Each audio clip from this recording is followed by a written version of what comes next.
Hello నమస్తే. ఈరోజు news అనాలిసిస్‌లో ముందుగా 'ఆంధ్రజ్యోతి' పేపర్‌లో వార్తలు చూద్దాం. కలెక్టరల్ సదస్సులో సీఎం చంద్రబాబు నాయుడు గారు మాట్లాడిన దాన్ని బ్యానర్ ఐటెమ్‌గా ఏశారు. అంటే కలెక్టర్లతోని చంద్రబాబు నాయుడు గారు అంటే వాళ్ళని అడిగిన ప్రశ్నలు, వాళ్ళ నుంచి రాబట్టిన అంశాలపైన ఏం చెప్పారంటే, "ఏం చేశారు? ఏం చేస్తారో చెప్పండి గానీ, మీ కథలు, మీ భావాలతో పని లేదని" డైరెక్ట్‌గా కలెక్టర్‌లని "మీ కథలు చెప్పొద్దు" అని చెప్పిండు. ఇప్పుడు కథలు చెప్పటానికి, లేపోతే భావాలు చెప్పటానికో, బుర్ర కథలు చెప్పటానికో అది డయాస్ గాదు. కథలు చెప్పే డయాస్ గాదు ఒకటి. ఇంకోటి ఇప్పుడు కలెక్టర్లు మీరు మారండి, మీరు మారండి, మీరు ప్రజల్లోకెళ్ళండి, అధికారులు అనే అహంభావం అధికార దర్పం ఉండొద్దని చెప్తున్నారు. మరి రాజకీయ నాయకులు కూడా మారాలి వాస్తవంగా. ప్రభుత్వం అధినేతగా ముఖ్యమంత్రి ఉన్నారు, క్యాబినెట్ ఉంది. వాళ్ళకి గావాల్సిన మీరిచ్చిన హామీలకు సంబంధించి వాళ్ళకి గావాల్సిన పైసలు కలెక్టర్ల చేతిలో పెట్టి పని చేయమంటే చేస్తారు. మీరు కథలు చెప్పొద్దంటే ఏం చెప్తారు మరి? మీరు చెప్తున్నది ఏంది ఇయాల? అనేది ప్రజలు ఆలోచిస్తున్నారు. మీరు చెప్తున్న కథలు కూడా అయ్యే గదా! మీరాల సూపర్ సిక్స్ పేరుతోని అనేక హామీలిచ్చారు. మేము గెలిస్తే ఎంతమంది పిల్లలుంటే అంతమందికి అమ్మ ఒడి ఇస్తామని జెప్పారు. మీరు ఇయాల ఏం కథలు చెప్తున్నారు? లేదు లేదు రాష్ట్రం అప్పుల పాలైంది. సంపదను సృష్టిస్తా. ఈ సృష్టించిన తర్వాత ఇయన్నీ అమలు చేస్తా గాని అప్పటిదాకా చేసే పరిస్థితి లేదని మీరు కథలు చెప్తున్నట్టు ప్రజలనుకుంటున్నారు. మీరేం కలెక్టర్ల కథలు చెప్తున్నారు అనుకుంటున్నారు. కలెక్టర్ల పనితీరు పైన ముఖ్యమంత్రి అడగటం అది బానే ఉంటది. అడగాలి, రివ్యూ జేసుకోవాలి, సమీక్ష చేయాలి. వాళ్ళేమైనా తప్పులు చేసుంటే గద్దించాలి. అవసరమైతే చర్యలు తీసుకోవాలి. తప్పు లేదు. కానీ మీ పొలిటికల్ ఎక్స్‌పోజర్ కోసం అంటే చంద్రబాబు నాయుడు గారు ఏదో చేస్తన్నట్టు, కలెక్టర్‌ల క్లాస్ పీకినట్టు, ఇది చేసినట్టు, అది చేసిన హడావుడి తప్ప అదే ఆంధ్రజ్యోతి రాసిన వార్తను బట్టి నేను చెప్తున్నా. మరి ఆయన లోపట ఏం చేసిందో గాని వీళ్ళు చూసి వచ్చినట్టే చెప్పారు. చెప్తూ ఏం చెప్పారంటే, మారిపోయారు సార్ అని కలెక్టర్లు అనుకుంటున్నారట. సారు మారిపోయిండు, గతంలో లెక్క లేడని. ఏం మారిండు? మరి మారింది మీకు కనపడుతుందా? 'ఆంధ్రజ్యోతికి', ఏబిఎన్‌కి మొత్తం ప్రజలకి, అధికారులకు కనపడుతుంది. ఏ విషయంలో మారిండు? అన్న హామీలను అమలు చేయటంలో, మాట దప్పటంలో మారిండా? ఇబ్బడి ముబ్బడిగా ఎన్నికల కోసం, ఓట్ల కోసం హామీలిచ్చి దాని తర్వాత మడత మాట మాట్లాడే దాంట్లో మారిండా? ఏ విషయంలో మారిండు? లేదా పెట్టుబడిదారులు తీసుకొచ్చి వాళ్ళకి భూములు అప్పగించటంలో, రైతులకు సంబంధించిన భూములు బలవంతంగా తీసుకొని వాళ్ళకి అప్పజెప్పే దాంట్లో మారిండా? ఏ విషయంలో మారిండు? కరెంటు, విద్యుత్ ఛార్జీలు పెంచడంలో మారిండా? 15,000 కోట్ల రూపాయలు విద్యుత్ ఛార్జీలు పెంచారు. ఎక్కడ మారిండో కనపట్టల ప్రజలకి మరి. కానీ ఈళ్ళు చెప్తున్నారు మారిండు సారు చాలా మారిండు. అంటే దేనికి మారిండు? అంటే కలెక్టర్‌లను పట్టుకొని 4 తిట్లు తిడితే మారినట్టా? దానివల్ల ప్రజలకేమొద్ది? ప్రజలకు గావాల్సిందేంది ఇయాల? వాళ్ళకి గావాల్సిన నీడ్స్ ఏంది? వాళ్ళు కోరుకుంటున్నదేంది? రైతులు, ప్రజలు, మహిళలు, విద్యార్థులు, నిరుద్యోగులు, ఉపాధి కోరుకున్న వాళ్ళు, వాళ్ళకేదన్నా కావాల్సింది ఇయ్యాలి తప్ప, మీరన్న హామీలతో పాటు వాళ్ళకి గావాల్సింది ఇయ్యాలి తప్ప, మీరన్న హామీలేం గాలికి వదిలేశారు. మిర్చి రైతులు రోడ్లెక్కి మేము మందు దాగి, పురుగు మందు దాగి చచ్చిపోతాం అనే పరిస్థితికొచ్చింది. వాళ్ళ గురించి ఏమైనా మాట్లాడిండా చంద్రబాబు నాయుడు గారు కలెక్టర్ల సదస్సులో? చెరుకు రైతులు వాళ్ళ పంటను గాలబెట్టుకుంటున్నారు. వాళ్ళ గురించి ఏమైనా మాట్లాడిండా? తల్లికి వందనం అనే స్కీమ్ రాక మీరు పెట్టిన స్కీమ్ పేరు మార్చారు. ఇయాల మిరప తోటల్లో మిరపకాయ ఏరుకునే పరిస్థితికి వచ్చింది అమ్మాయిలు చదువు బంద్ చేసి. దాని గురించి మాట్లాడిండా? ఎందుకొస్తుంది మన ప్రభుత్వం ఇటు రావద్దు గదా! మిర్చి రైతులు రోడ్లెక్కొద్దు, వాళ్ళకి సరైన ధర కల్పించాలి. చెరుకు రైతులకు సరైన ధర కల్పించాలి అని చెప్పి ఏమన్నా మాట్లాడితే కలెక్టర్లతోనే అంటే ఇప్పుడు కాంటెంపరరీ ఇష్యూస్ ఏదైతే ప్రజలు ఇవాళ ఎదుర్కొంటున్న సమస్యల పైన ఆయన కలెక్టర్లతోని మాట్లాడుంటే, మనిషి నేను పురుగు మందు తాగి చనిపోతా అని ఒక రైతు అనే పరిస్థితి వచ్చిందంటే ఏంటి మనం ఏం చేస్తామని మాట్లాడుంటే బాగుండేది. మరి దేని గురించి మాట్లాడిండో, దేని గురించి వాళ్ళ క్లాస్ పీకిండో గాని మారిపోయిండు, సారు మారిపోయిండు అంటున్నారు. సారు మారిండా? సారు వ్యవహారం మారిందా? తెలవదు గానీ ప్రజలకిచ్చిన హామీల విషయంలో సార్ ఎప్పటిలెక్కన మారలే. ప్రజా సమస్యల విషయంలో సార్ ఎప్పటిలెక్కన మారలే అనేది ప్రజలనుకుంటుంది. ఇవాళ 2,60,000 మంది గ్రామ వాలంటీర్లని నేను నియమించుకుంటా, కడుపులో పెట్టి చూసుకుంటా, 10,000 ఇస్తా అన్నాడు. దాని నుంచి మారిపోయిండు. నేను అనలేదు అన్నట్టు అంటలా, అన్నాడంటలా, ఏదంటలా మోగనం పట్టిండు. అది మారటం అంటే. రూ. 15,000 విద్యుత్ ఛార్జీలు పెంచిండు. అంతకుముందు ఎన్నికల ముందు అసలు విద్యుత్ ఛార్జీలు పెంచడం కాదు, వీలైతే తగ్గిస్తాం అన్నాడు. దాంట్లో మారిండు. రైతు భరోసా రూ. 20,000 ఇస్తాను నేనొస్తే అన్నాడు. ఇప్పుడు 14,000కి వచ్చింది ఆ కథ. మోడీ ఇచ్చే దాంతోని కలిపి అనగానే నేను ఉట్టిదే అట్లా అనలేదు అన్నాడు. అది కూడా 3 దఫలు ఇత్తా అన్నాడు. దాంట్లో మారిండు.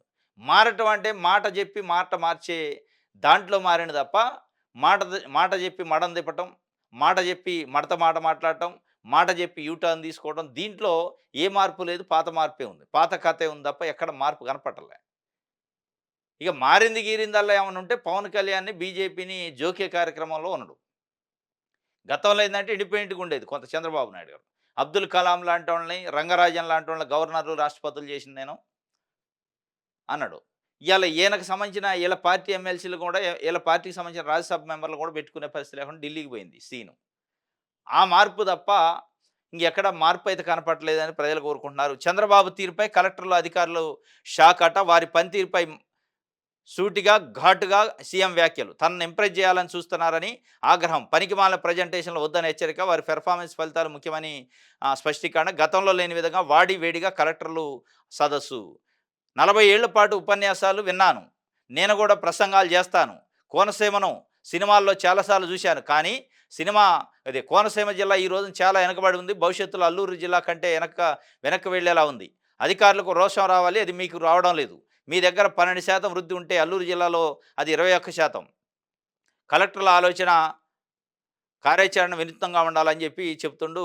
40 ఏళ్లుగా ఉపన్యాసాలు వింటూనే ఉన్న నేను. 40 ఏళ్లుగా నేను కూడా ఉపన్యాసాలు చెప్తూనే ఉన్నగా ప్రజల్లో ఏం మార్పు రాలేదు. కోనసీమలో సినిమాలు చేస్తారు. ఆ సినిమాలు నాకు చూపియొద్దా అన్నాడట. మీరు కూడా అమరావతిలో సినిమాలు చూపించారు లాస్ట్ టైము. గ్రాఫిక్స్ సెట్టింగ్స్‌తోని అయిపోయింది అమరావతి అంటే ఆ అమరావతి లేదు, ఏం లేదు. ఇయాల మళ్ళా ఏది తుప్పలు కొట్టే కాడికి వచ్చింది కథ. ఇయాల మళ్ళా ఇప్పుడు ఈ రోజు కూడా మళ్ళా మీరు అదే చెప్తున్నారు. ఈ 5 సంవత్సరాలు కూడా విజన్ 2047 P4 తెచ్చినా పేదరిక నిర్మూలన అయిద్ది.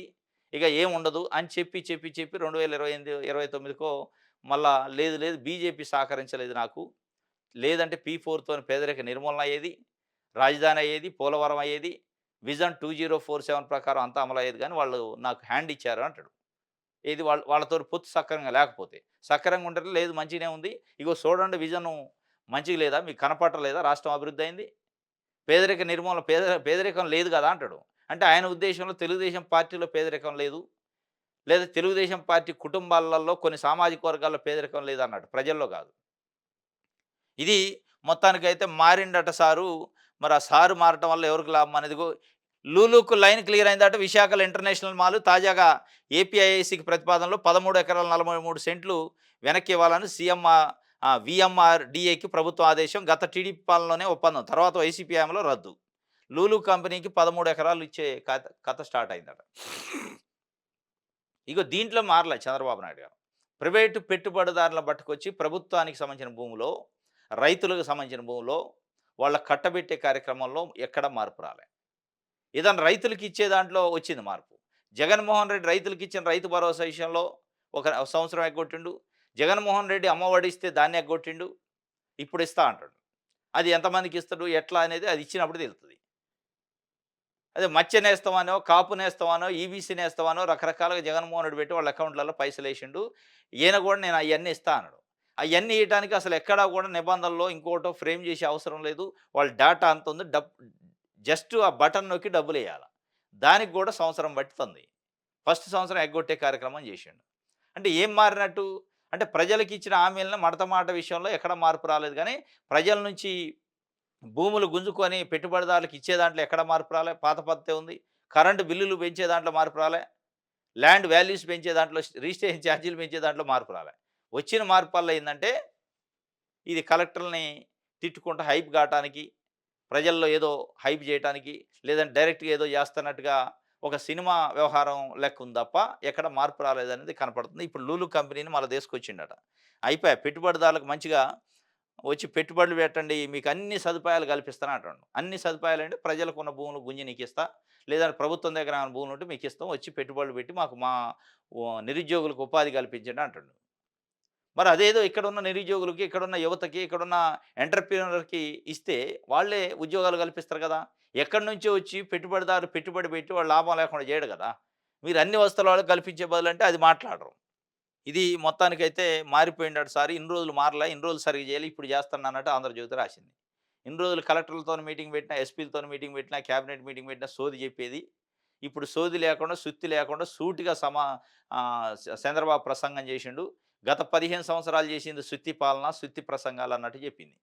మరి ఇది సుత్తా, అది సుత్తా అనేది ఇక ప్రజలు తెలుసుకోవాల. ఆయనే చెప్తుండు 'ఆంధ్రజ్యోతి' ఏబీఎన్ రాధాకృష్ణ గారు. సుత్తి సుత్తిగుండేది గతంలో ఇప్పుడు చాలా మంచిగా మారిపోయిండంటున్నారు.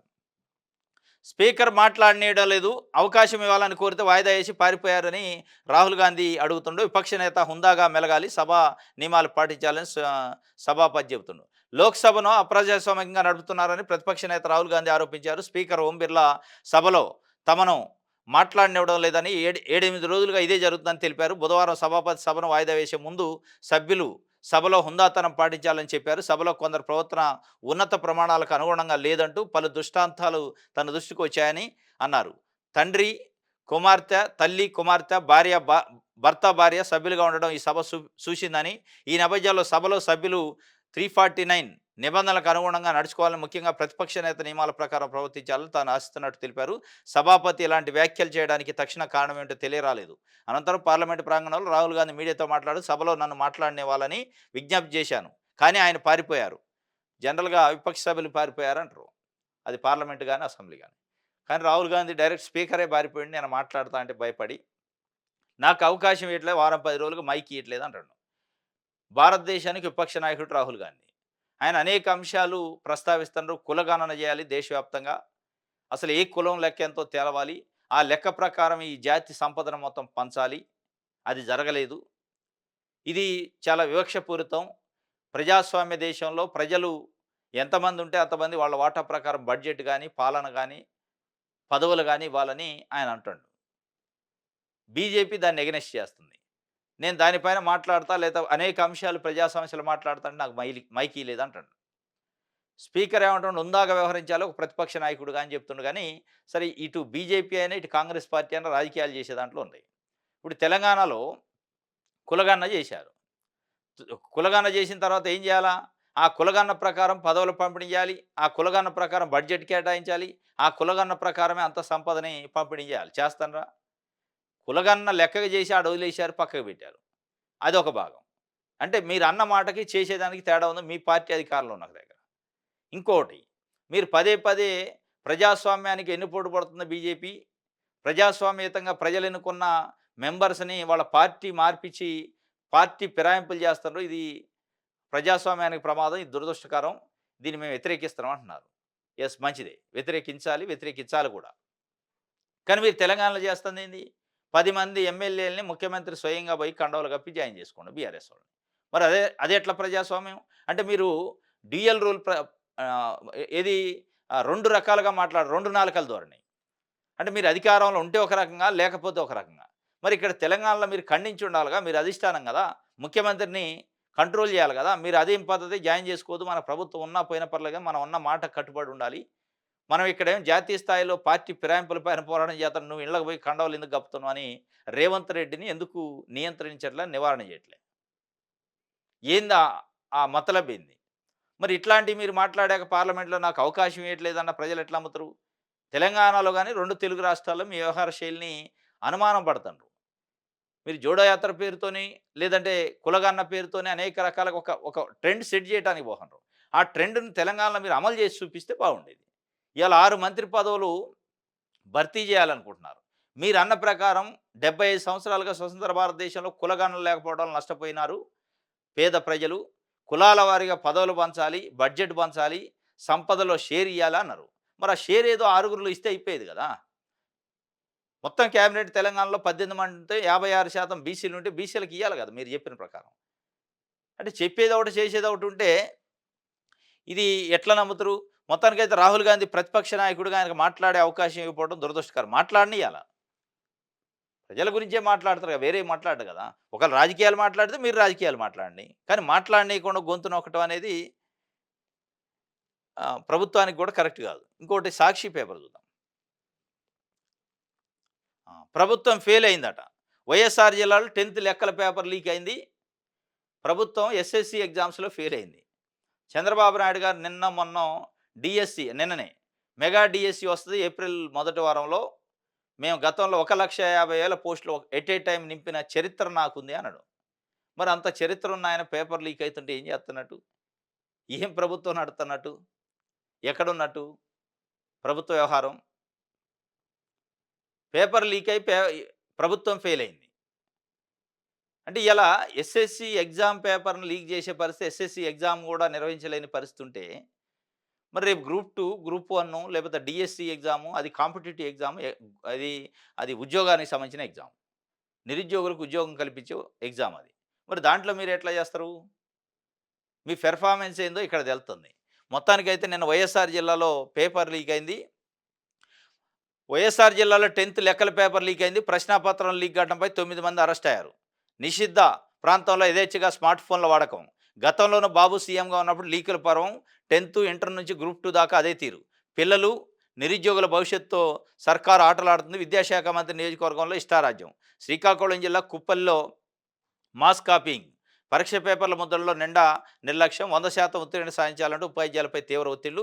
లేదంటే నోటీసులు ఇస్తామంటే హెచ్చరికలు. శ్రీకాకుళం జిల్లాలో బాబు అదే జవాబులు రాస్తూ పట్టుబట్టి టీచర్లు, విద్యా సంస్కరణలు, సర్కారు స్కూళ్ళు నీరుగార్చి పరీక్షల వేళ టీచర్ల మెడపై కత్తి పెట్టారు. మొత్తానికి చంద్రబాబు నాయుడు గారు పదే పదే 100% రిజల్ట్, 100% రిజల్ట్ అంటే చదువు చెప్పి 100% రిజల్ట్ ఏమని విద్యార్థుల తల్లిదండ్రులు అనుకోండి. చదువు చెప్పకుండా మీరు ఏదో ఒకటి చేసి మీరు రాస్తారా, పేపర్ లీక్ చేస్తారా, ఎగ్జామ్ అయితే 100% రిజల్ట్ రావాలని చెప్పినట్టు సాక్షి పేపర్ వార్త రాసింది. సరే, ఒక ముఖ్యమంత్రి స్థాయిలో 100% రిజల్ట్ రావడానికి పేపర్ లీక్ చేయండి అని చెప్పడు. ఏ ముఖ్యమంత్రి చెప్పడు. కానీ పేపర్ లీక్ అయ్యే దాంట్లో ఎగ్జిక్యూషన్ చేసే అధికార యంత్రాంగం ఫెయిల్ అయింది.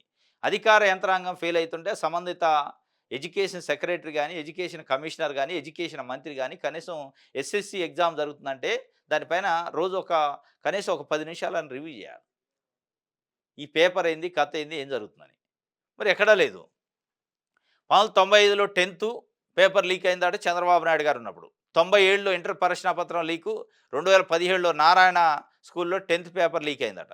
2025లో వైఎస్ఆర్ జిల్లాలో సేమ్ సీన్ రిపీట్ అయింది. 2018లోని విశాఖలోని గీతం కాలేజీ కేంద్రంగా గ్రూప్ 2 పరీక్షల నిర్వహణలో అక్రమాలు జరిగాయి. నాడు నేడు బాబు ప్రభుత్వంలో ఒకటే లెక్క.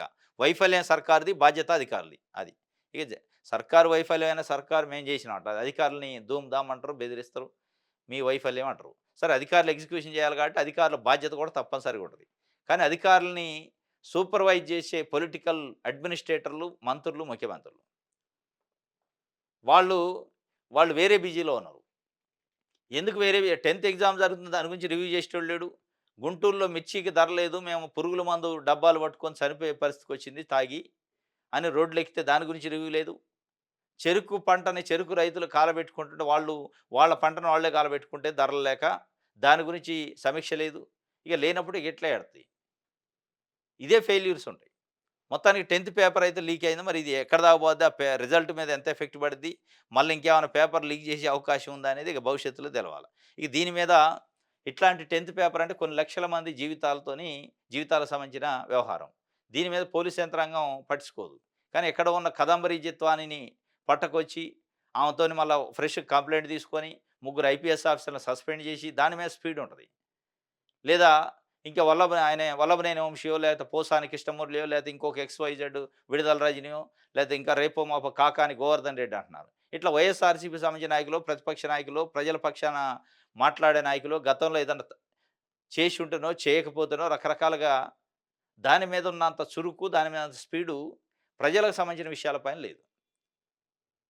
అది ఇది 10థ్ ఎగ్జామ్ పేపర్ లీకేజ్. ఇంతవరకు ఒక ఎఫ్ఐఆర్ లేదు, కేసు లేదు, ఏది లేదు. ఆ ఉరుకులు పరుగులు దీంట్లో కనపట్టలే. రైట్. ఇఫ్తార్ ఎందుకు హాజరైండట వైఎస్ జగన్మోహన్ రెడ్డి. ఈద్ ముబారక్ అంటూ ముస్లిం సోదరులకు వైఎస్ జగన్ రంజాన్ ముందస్తు శుభాకాంక్షలు. విజయవాడ ఎన్ఏసి కళ్యాణ మండపంలో వైఎస్ఆర్సీపీ ఆధ్వర్యంలో ఇఫ్తార్ ఇందు జరిగిందట. దాంట్లో ఆయన హాజరైండు. ఉప్పొంగిన అభిమానం అట, అంటే ప్రజలు ఎక్కువ వచ్చారట. విజయవాడలో ఇఫ్తార్ ఇందుకు హాజరైన వైఎస్ జగన్కు ముస్లింలు ప్రజల ఘనస్వాగతం పలికారు. తమ అభిమాన నేతను చూసేందుకు పెద్ద ఎత్తున తరలి వచ్చారు. సాయంత్రం 5 గంటలకే ఎన్ఏసి కళ్యాణ మండపం ఉండే గురునానక్ కాలనీ రోడ్డు వీధులు అభిమానులతో కిక్కిరిశాయి. కళ్యాణ మండపం పూర్తిగా నిండిపోవడంతో గేట్లు మూసేయాల్సి వచ్చింది. వైఎస్ జగన్ అభివాదం చేయగానే సీఎం సీఎం అంటూ నినాదాలతో ఆ ప్రాంతం అంతా దద్దరిల్లిపోయింది. వైఎస్ జగన్ అంటూ ప్రజలు కేరింతలు కొట్టారు. ఊహించినంతగా ప్రజలు స్వచ్ఛందంగా తరలిరావడంతో వారిని అదుపు చేయడం పోలీసులకు కష్టంగా మారింది. ఉప్పొంగిందట అభిమానం. అంటే వైఎస్ జగన్మోహన్ రెడ్డి ఈ మధ్య కాలంలో ఎక్కడికి పోయినా ప్రజలు బ్రహ్మానందం పడుతున్నారు. సరే వాళ్ళు ఓట్లేసేటోళ్ళ అభిమానంతోని వస్తుండ్రా కనపడక చాలా రోజుల పక్కన పెడితే, ఇది ఒక రకంగా చంద్రబాబు నాయుడు గారికి కూటమి నాయకులకు గుండెల్లో పుట్టించే వ్యవహారమే. ఎందుకు దడ పుట్టిస్తదంటే, నిన్న పార్లమెంట్‌లో మొన్న లావు కృష్ణదేవరాయలు నరసరావుపేట ఎంపీ మద్యం కుంభకోణం ఢిల్లీలో కంటే చాలా పెద్దది ఏపీలో జరిగింది. దానిపైన మీరు ఇన్వెస్టిగేషన్ చేయాలని కేంద్రాన్ని అడిగారు. కేంద్రాన్ని అడగటానికి రీజన్ ఏంది? ఈడీ, సీబీఐ ఎంటర్ కావాలని అడిగారు. ED, CBI, Modi, Amit Shah enter చేయాలంటే వాళ్ళు అసలు రాజకీయం ఈయన వెనక ఎంత బలం ఉంది, బలహీనత ఉంది, పలానా వ్యక్తితోని పెట్టుకుంటే, పలానా పార్టీతోని పెట్టుకుంటే బీజేపీకి ఏం మైలేజీ, ఏం నష్టం ఇయన్నీ అంచనా వేసుకుంటారు. వాళ్ళు ఉట్టిగనే రారు.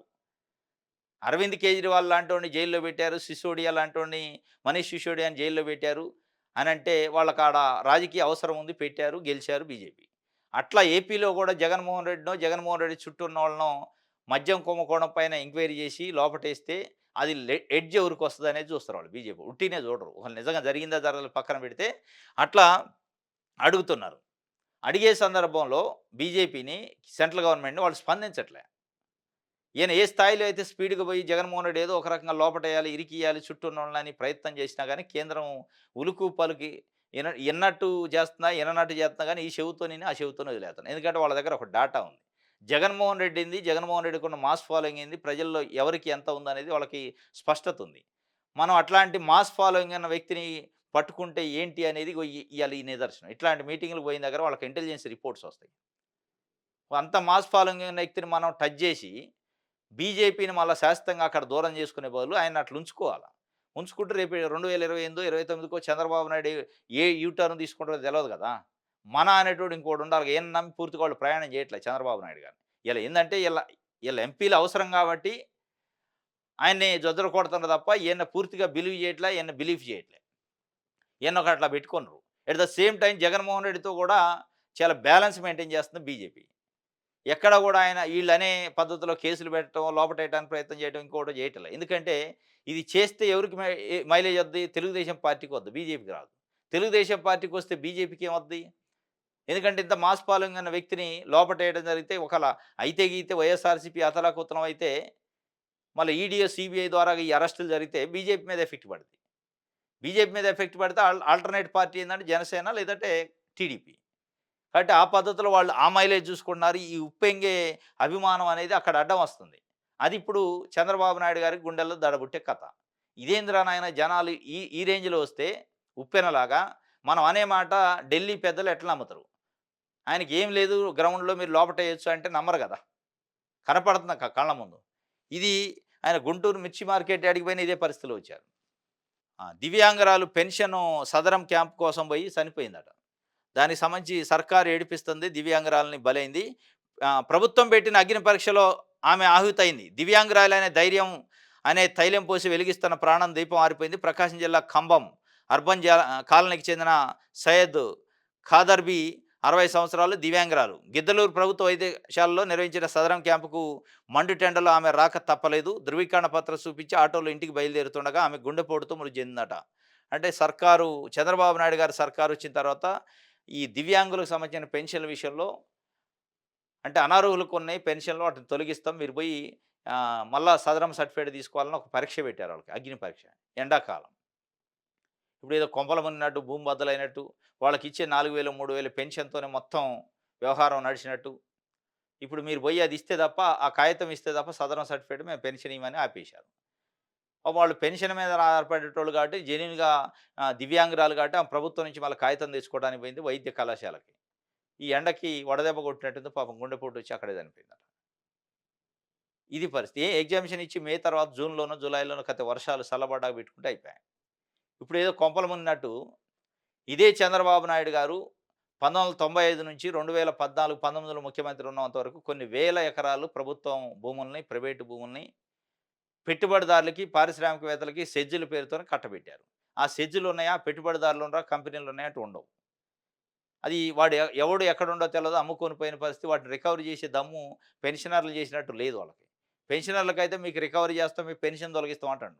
వాడు కంపెనీ పెడతానని భూములు తీసుకొని 100 ఎకరాలు కంపెనీ పెట్టకుండా ప్రైవేట్ బిజినెస్‌లు చేస్తుంటే వాళ్ళని కట్టడి చేసినోడు లేడు. ఎందుకు? క్విడ్ ప్రోకో ఉంది అందులో.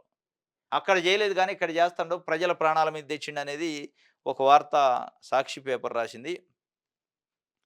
ఎవరిది డైరెక్షనో, ఎవరిది యాక్షనో అందరికీ తెలుసు. యెల్లో మీడియా తప్పుడు కథనాలను వారిస్తుంది. వివేకానంద రెడ్డి పిఏ మూలు వెంకటకృష్ణారెడ్డి మండిపాటు. సునీత, రాజశేఖర్‌లను బెదిరించడం వాస్తవం కాదా? రామ్ సింగ్ నాపై థర్డ్ డిగ్రీ ప్రయోగించడం నిజం కాదా? ఇవి తప్పని కాణిపాకం, తిరుమల చర్చిలో ప్రమాణం. కాణిపాకం గాని, తిరుమలలో గాని, చర్చిలలో గాని ప్రమాణం చేయగలరా? సిఐ రాజు మా ఇంటికి 2 సార్లు వచ్చి స్టేట్మెంట్ తీసుకున్నారు. పోలీసులు పట్టించుకోకపోవడంతో ప్రైవేట్ కంప్లెయింట్ వేశాను. ఇది. నేను వేసిన కేసు కొట్టించుకోవడానికి ఇట్లాంటియన్నీ చెప్తున్నాడు. ఆయన ఒక కేసు వేసిండు, ప్రైవేట్ కేసు. సునీత, రాజశేఖరు, రామ్ సింగ్‌లు నన్ను బెదిరిస్తున్నారని పోలీసులకు ఫిర్యాదు చేశాను. పోలీసులు పట్టించుకోకపోతే అప్పుడు ఎస్పీని స్వయంగా కలిసి ఫిర్యాదు చేశాను. అయినా స్పందన లేనందున పులివెందుల కోర్టులో ప్రైవేట్ కంప్లెయింట్ వేశాను. కోర్టు ఆదేశాల మేరకు అప్పటి సీఐ రాజు స్వయంగా మా ఇంటికి 2 సార్లు వచ్చి నాతో 20 పేజీల స్టేట్మెంట్ తీసుకున్నాడు. ఇప్పుడు రాజు అసలు విచారణ చేయలేదని చెబుతున్నారు. ఇందులో పోలీసులు అధికారులను రాజేశ్వర్ రెడ్డి, రామకృష్ణారెడ్డికి ఎటువంటి సంబంధం లేదు. నేను అవినాష్‌తో మాట్లాడినట్టు నిరూపించాలి. సునీత, రాజశేఖర్ నన్ను బెదిరించలేదని, రామ్ సింగ్ నన్ను కొట్టలేదని, తిరుమలలో గాని, కాణిపాకంలో గాని, ఏ చర్చిలోనైనా సరే వారు ప్రమాణం చేస్తే నేను ఈ కేసును విత్‌డ్రా చేసుకుంటా అంటుండు. సునీత పైన, వాళ్ళ భర్త రాజశేఖర్ రెడ్డి పైన, నర్రా రాజశేఖర్ రెడ్డి. ప్లస్సు ఎవరైతే సీబీఐ ఆఫీసర్ రామ్ సింగ్ ఉన్నప్పుడు ఆయన పైన, ముగ్గురు పైన ప్రైవేట్ కంప్లెయింట్ ఏసిండు. ఎందుకంటే పోలీసులకి కంప్లెయింట్ ఇచ్చిండు, నన్ను వేధిస్తున్నారని. వాళ్ళు కేసు పెట్టలేదు. స్వయంగా ఎస్పీని కలిసి ఇచ్చిండట. నన్ను వేధింపులకు గురి చేస్తున్నారు, బెదిరిస్తున్నారు, నా ప్రాణానికి హాని ఉందని. పట్టించుకోలే. పట్టించుకోతే అప్పుడు ఆయన ప్రైవేట్ కంప్లెయింట్ పులివెందుల కోర్టులో అయితే అది రిఫర్ అయ్యి ఇప్పుడు కేసు నమోదైందట. ఆ కేసు నమోదైన తర్వాత అక్కడ సీఐ రాజు అనే వ్యక్తి 2 సార్లు ఆయన ఇంటికి వచ్చి స్టేట్మెంట్ 20 పేజీల స్టేట్మెంట్ తీసుకున్నాడట. అసలు ఆ కేసే లేదు, నేను ఇన్వెస్టిగేషన్ చేయలేదని అదే సీఐ చెప్తున్నాడట. అసలు బెదిరింపులు లేవు, కేసు లేదు, ఏది లేదని చెప్తున్నాడట.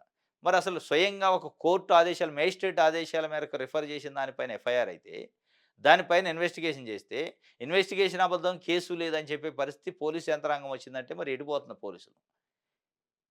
ఆయన స్వయంగా ఆవేదన వ్యక్తం చేస్తుండు. డైరెక్షన్ ఎవరిదో, డైవర్షన్ ఎవరిదో, యాక్షన్ ఎవరిదో స్పష్టంగా కనపడుతుంది. అధికారులకి రికార్డెడ్‌గా అధికారికంగా ఉంది. అయినా గాని ఇదే చెప్తున్నా అని చెప్తున్నాయన.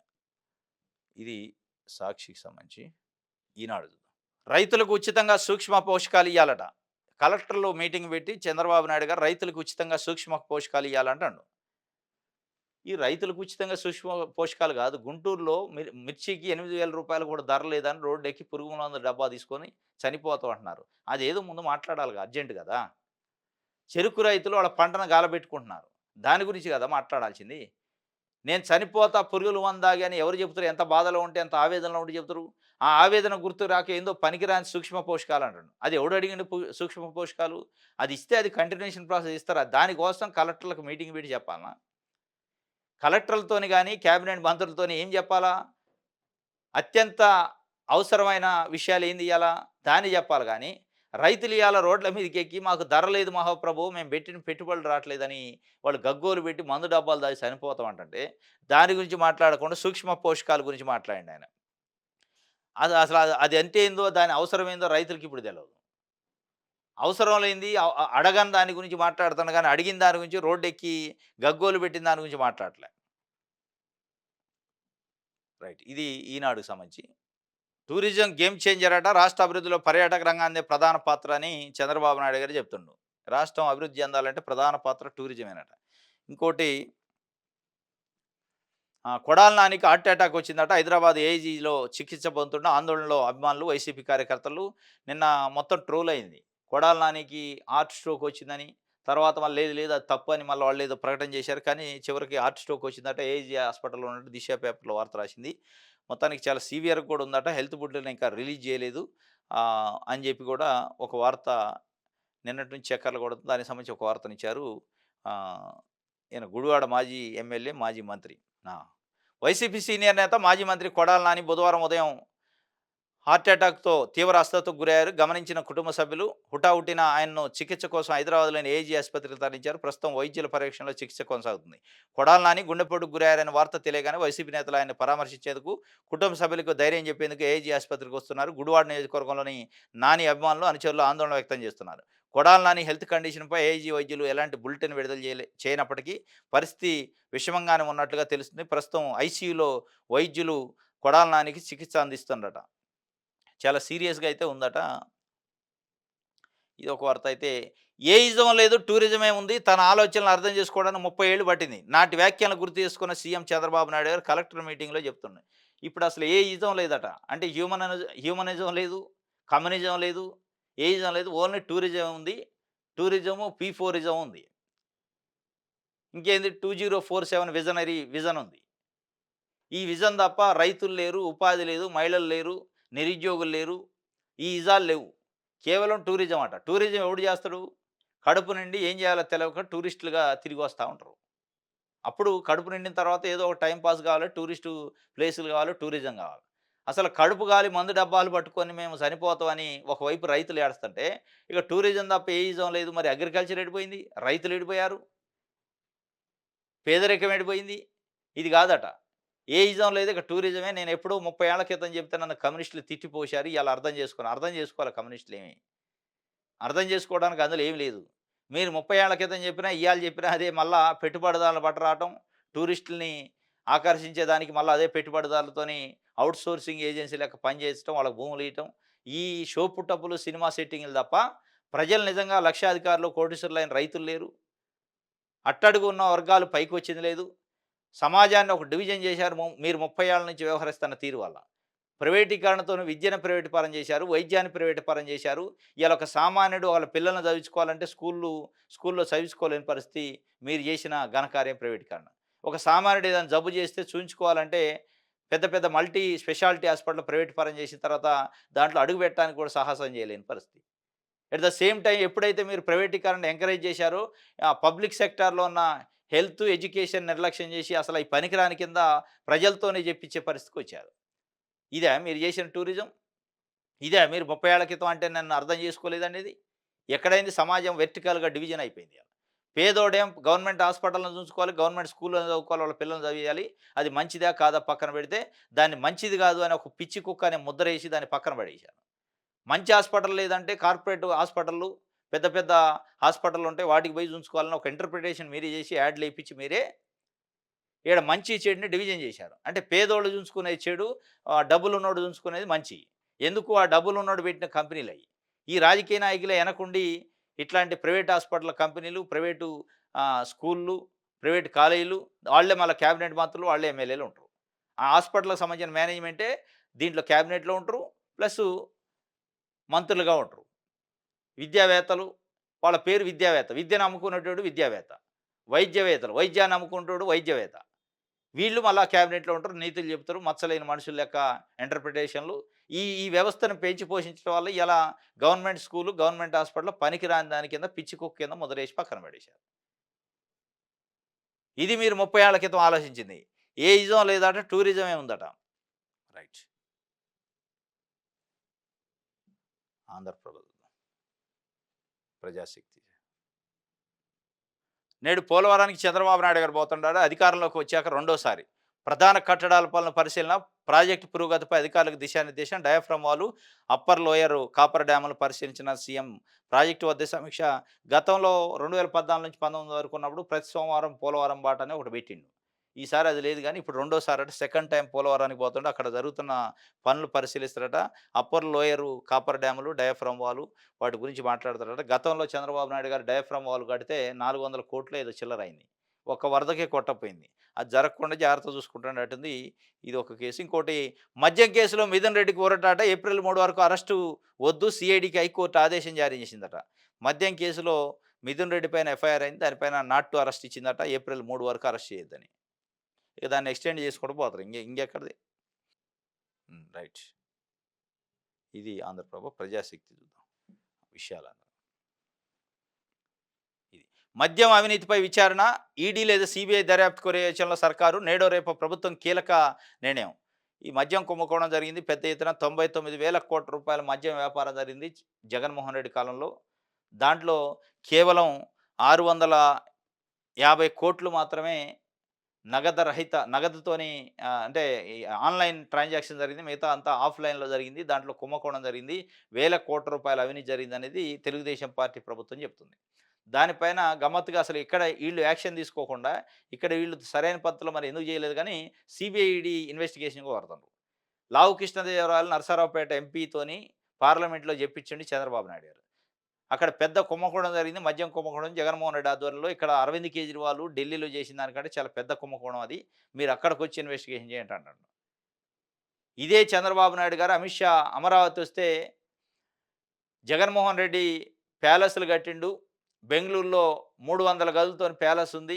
ఇక్కడ తాడేపల్లిలో ప్యాలెస్ ఉంది. ఇంకోటని ఆయన చెప్పిండట. ఆయన ఇని వదిలేసిండట. ఈ ప్యాలెస్‌ల గురించి నాకు తెలిసిన కథలు నీ ప్యాలెస్‌లు, ఆయన ప్యాలెస్‌లు అంతా నాకు తెలుసు. మీ చిట్టాలు 2 నా దగ్గర ఉన్నాయని అనుకున్నట్టుంది. సప్పుడు చేయలే. ఇక ఢిల్లీ పోయినప్పుడల్లా రాష్ట్రానికి నిధులతో పాటు రాష్ట్రంలో ఉన్న ప్రతిపక్ష నాయకుడిని ఎట్లా టార్గెట్ చేయాలనే విషయం పైన ఒక కాన్సంట్రేషన్ చేస్తారు కానీ అక్కడ పెగలట్లే. ఇక ఇది పెగిలే పరిస్థితి లేదు. 4 గోడల మధ్యలో ఎంత చెప్పినా వాళ్ళు వింటలేదు అనుకుండా ఏం పాడో పార్లమెంట్‌లో మాట్లాడిచ్చిండు. పార్లమెంట్‌లో అమరావతి గురించో, పోలవరం గురించో, వెనకబడిన జిల్లాలకు రావాల్సిన నిధుల గురించో, విశాఖ స్టీల్ ఫ్యాక్టరీ ప్రైవేటీకరణ గురించో మాట్లాడి మాట్లాడియాల్సి ఉండే. అంత ప్రాధాన్యమైన అంశాలు పక్కన పెట్టి, మా దగ్గర మద్యం కుంభకోణం జరిగింది వచ్చి ఇన్వెస్టిగేషన్ చేపియండి అంటుండు. ఇక దావోస్ పోయిండు. రూపాయి పెట్టుబడులు రాలేదు. ఏందంటే మొత్తం ఆడ ఎవడు సహకరించలే. ఎందుకు సహకరించలేదు అని ఒక రిజల్ట్ తీస్తే, విధ్వంసం జరిగింది రాష్ట్రం అని ఈళ్ళు ప్రచారం చేశాక, విధ్వంసం జరిగిన రాష్ట్రంలో మేమెందుకు వచ్చి పెట్టుబడులు పెడతామని వాళ్ళు మొఖాన దాన్నడి చెప్పారు. ఇయాల మళ్ళీ ఢిల్లీ పోయి కూడా అదే కథ చెబుతుండు. మొత్తం రాష్ట్రంలో మద్యం కుంభకోణం పెద్దది జరిగిందన్నాక రేపు నీకు నిధులెట్లిత్తరు? నువ్వు మద్యం కుంభకోణం జరిగితే ఇక్కడ ఇన్వెస్టిగేషన్ చేసి, దాని తర్వాత సీబీఐ, ఈడీ అడిగితే దాన్ని పార్లమెంట్ సాక్షిగా 545 మంది పార్లమెంట్ సభ్యులు మీ భాగవతం ఇక్కడ మీ రాజకీయ నాయకుల భాగవతం వినేటట్టు అక్కడ చెప్పుకోవాల. మీరు మద్యం అంటే ఆయన ఇంకోటంటండి. ఇది మొత్తానికి సరే కుంభకోణం జరిగి ఉంటే ఇన్వెస్టిగేషన్ చేయాలి తప్పులేదు. కానీ ఈడీ, సీబీఐ అంటున్నారు. అది కూడా పూర్తిగా నమ్మకం లేదు. కేంద్రం అమిత్ షా గాని, మోడీ గాని వాళ్ళ రాజకీయ అవసరాలకు ఈడీని, సీబీఐని వాడుకుంటారనేది స్పష్టంగా చంద్రబాబు నాయుడు గారికి తెలుసు. దాన్ని అట్లా అడ్డం పెట్టి స్పేర్‌లో పెట్టించి జగన్మోహన్ రెడ్డిని లైజీని మెయింటైన్ చేస్తారనే భయం కూడా ఉంది. కానీ అనివార్యమైన పరిస్థితుల్లో వాళ్ళతోని ఇయాల అనిపించిండు. మరి ఏం చేస్తారో చూడాలా. మద్యం అవినీతి పైన అయితే ఈడీ, సీబీఐ ఇన్వెస్టిగేషన్ ఉంటదట. రైట్. ఇది విషయాలు ఆంధ్రాకి సంబంధించి. రైట్. ఇది ఈరోజు న్యూస్ అనాలిసిస్. రేపు తాజా వార్తలతోని తిరిగి కలుసుకుందాం. Thank you.